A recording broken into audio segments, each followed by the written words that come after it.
Muy buen día. Tenemos la lectura de la liturgia de la palabra del día martes 4 de noviembre. En la 31ª semana del tiempo ordinario, ciclo C, celebramos a San Carlos Borromeo, obispo, santo italiano, que estuvo presente en el Concilio de Trento. Incluso fue gestor, ¿no? Y administrador en los estados pontificios. Muy bien, vamos a la primera lectura.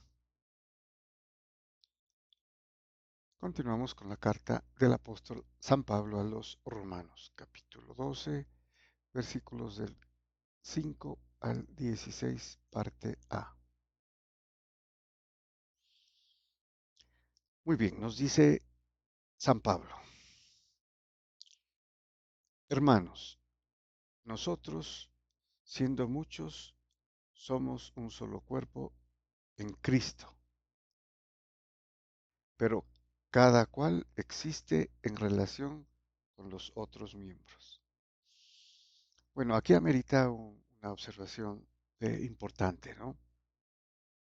Aquí se está refiriendo a la Iglesia Católica Universal, que es el cuerpo místico de Jesucristo, con el cual tenemos vida espiritual, nueva vida, somos nueva creación, ¿no? Eso es importante.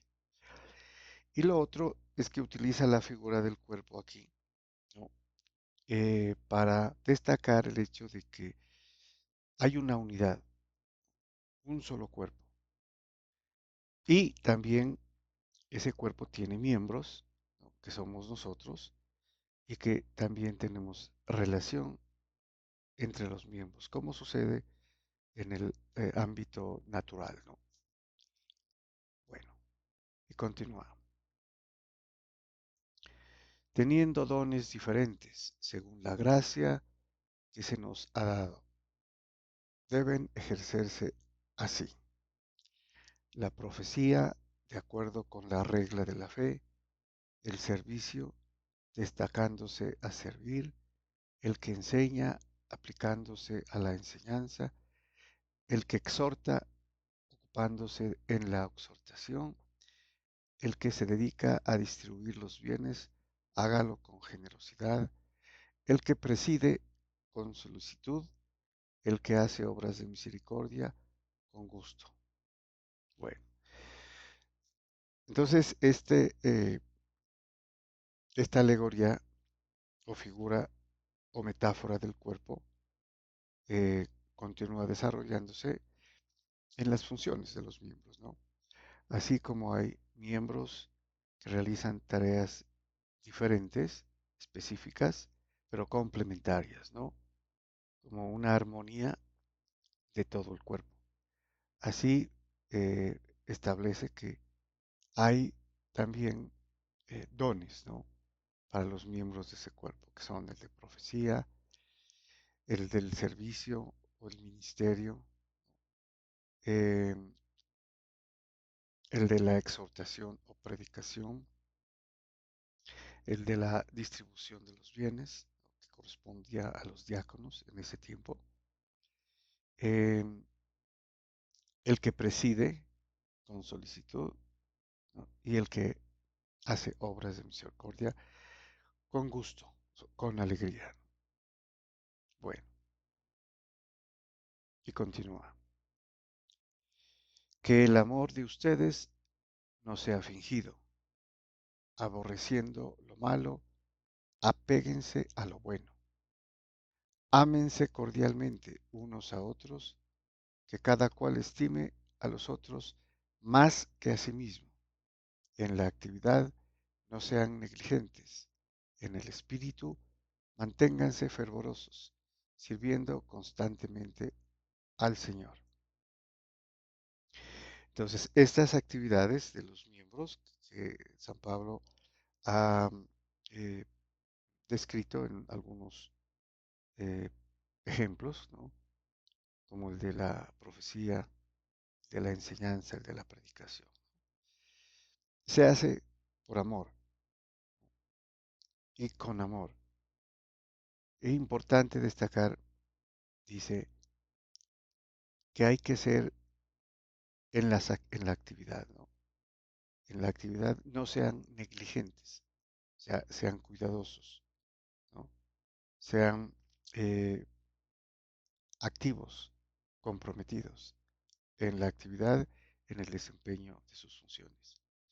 Y fervorosos espiritualmente en el servicio del Señor, que podría ser aquí el culto, ¿no? El culto divino que la iglesia en sus comienzos ya desarrollaba, ¿no? Incipientemente, pero eh, cumpliendo el mandato del Señor, ¿no? Explícitamente en la Eucaristía. Hagan esto. Y ya tenían, obviamente, la liturgia de la Eucaristía. Todo eso es el servicio constante al Señor. Que la esperanza los tenga alegres. Manténgase firmes en la tribulación. Sean asiduos en la oración. Compartan las necesidades de los santos. Practiquen la hospitalidad. Bueno, aquí es importante destacar, dice, manténgase firmes en la tribulación. Porque de hecho eso sufrieron, ¿no? Persecuciones, martirios, insultos, latigazos, eh, destierros. Manténganse firmes. Pero, y complementa, asiduos, constantes en la oración. Bueno, practiquen la hospitalidad, que era eh, una muy particular, ¿no? Característica del pueblo judío, con los viajantes, con los que pasaban por la casa, eh, ellos servían, ¿no? Porque ellos también pasarían la misma necesidad. Bendigan a los que los persiguen. Bendigan, sí, no maldigan. Bueno, también hay que destacar esto, ¿no? Es la nueva ley, la ley del amor, la ley del Evangelio, la perfección de la ley. Ya sabemos que es el amor. Por eso aquí vemos la coherencia, ¿no? De lo que San Pablo dice. Bendigan a los que los persiguen. El Señor Jesús dirá, amen a sus enemigos. Bendigan, sí, no maldigan. Muy importante esta parte. Y continúan. Alégrense con los que están alegres. Lloren con los que lloran. Tengan la misma consideración y trato unos con otros, sin pretensiones de grandeza, sino poniéndose al nivel de la gente humilde. No se tengan por sabios. La humildad, el bajarse al nivel, dice, de los humildes para ser entendible, ¿no? Especialmente en los predicadores, los maestros, tenían que bajarse al nivel de la gente pobre, los humildes, los necesitados. Bueno, y finalmente, no se tengan por sabios, porque eso infla, ¿no? Dirá San Pablo también, ¿sí? Y ensoberbece. Pasamos al Salmo. Tenemos el Salmo responsorial 131, cuyo responso es, guarda mi alma en la paz junto a ti, Señor. Bueno, este es un salmo eh, de protección eh, y también de confianza, ¿no? en, en el amor de Dios, que como padre, ama como padre, ¿no? como Padre perfecto. Y dice el salmista, Señor, mi corazón no es ambicioso, ni mis ojos altaneros. No pretendo grandezas que superan mi capacidad. Bueno, olvidaba decir que este es un himno, ¿no?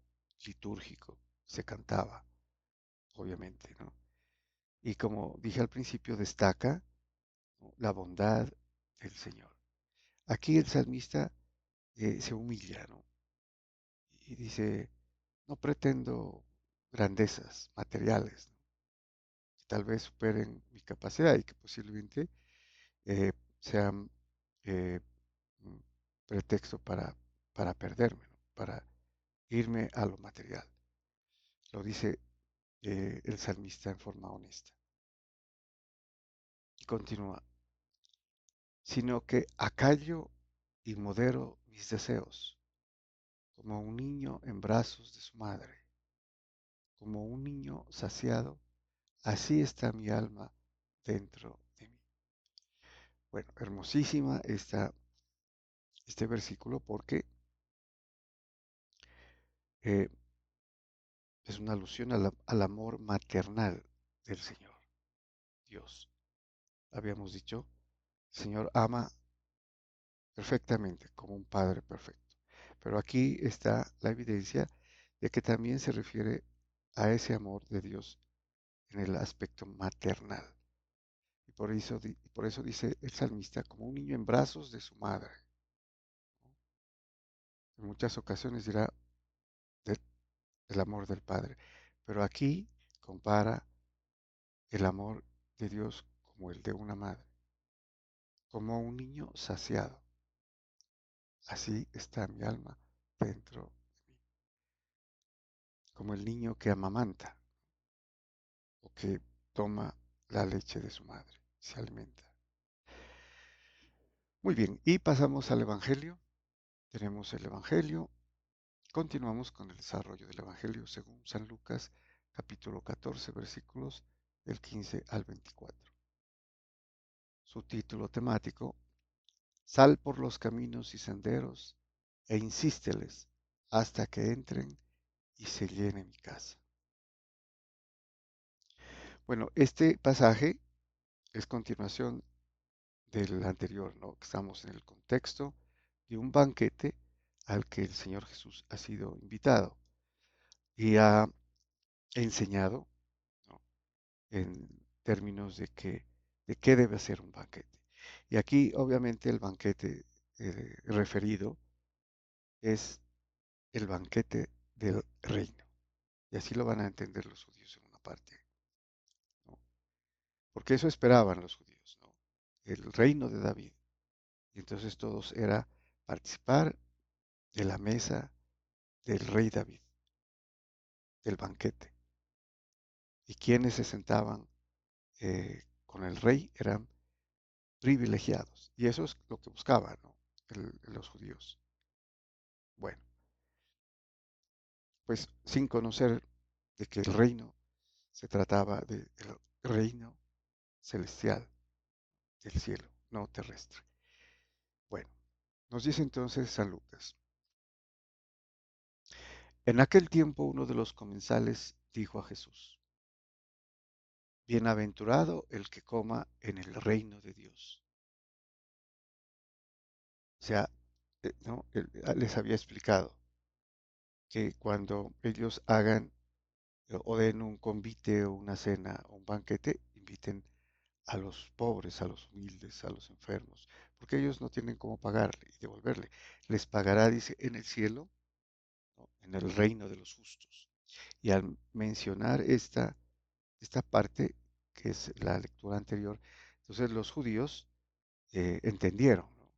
Y por eso uno de los comensales dijo, Bienaventurado el que coma en el reino de Dios. El reino de Dios, obviamente ellos entendían el reino terrestre, ¿no?, en el que el rey invitaba a las personas más importantes que se sentaran a la mesa a compartir el banquete. Jesús le contestó: un hombre daba un gran banquete y convidó mucha gente a la hora del banquete. Mandó a su criado avisar a los convidados: vengan, que ya está preparado. Aquí es importante que el banquete estaba preparado y por eso el criado salió a avisar que ya estaba listo, ¿no? La comida, todo lo especial que se ofrece en un banquete, lo mejor, ¿no? A los invitados también eh, inferimos que ellos ya han sido avisados previamente, ¿no? Han sido eh, invitados por algún medio, ¿no? Y ya saben que hay un banquete. Bueno, continúa. Pero todos a una empezaron a excusarse. El primero le dijo: he comprado un campo y necesito ir a verlo. Dispénsame, por favor. Otro dijo: he comprado 5 yuntas de bueyes y voy a probarlas. Dispénsame, por favor.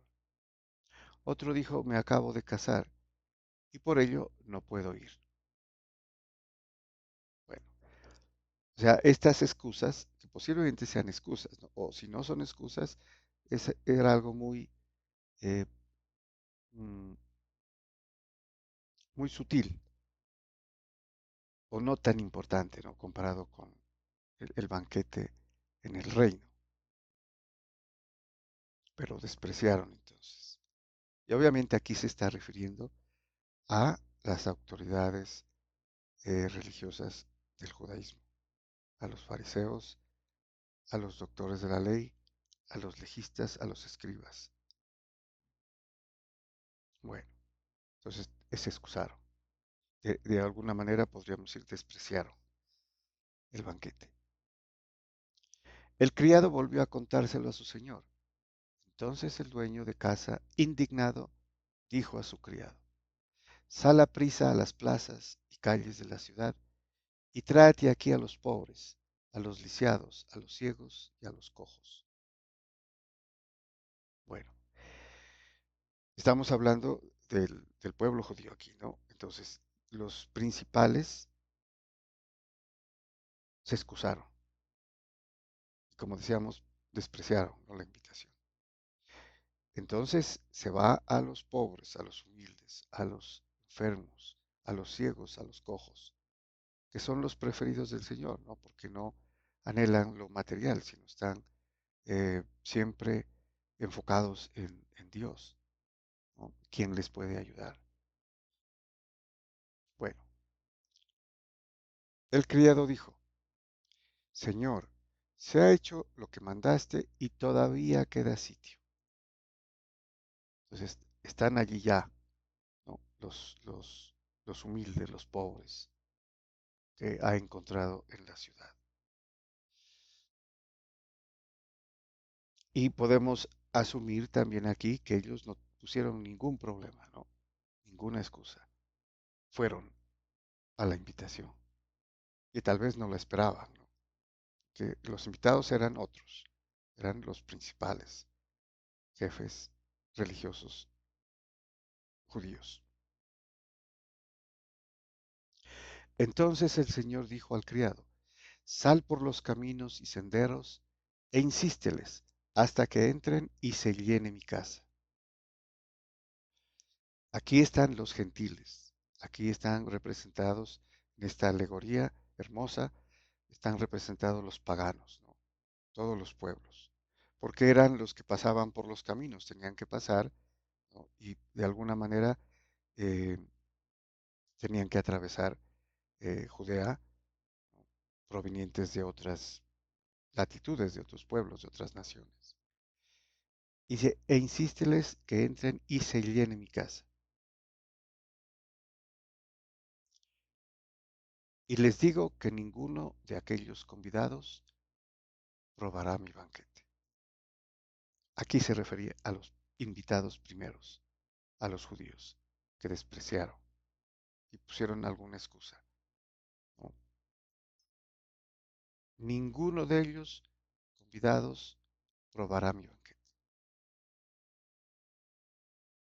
se está refiriendo aquí en esta alegoría el banquete del reino, que es el reino de los cielos, el reino de Dios, el reino de Cristo, que es la iglesia, ¿no?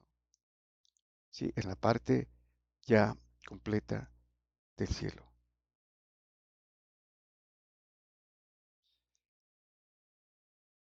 Muy bien, muchas gracias y bendiciones.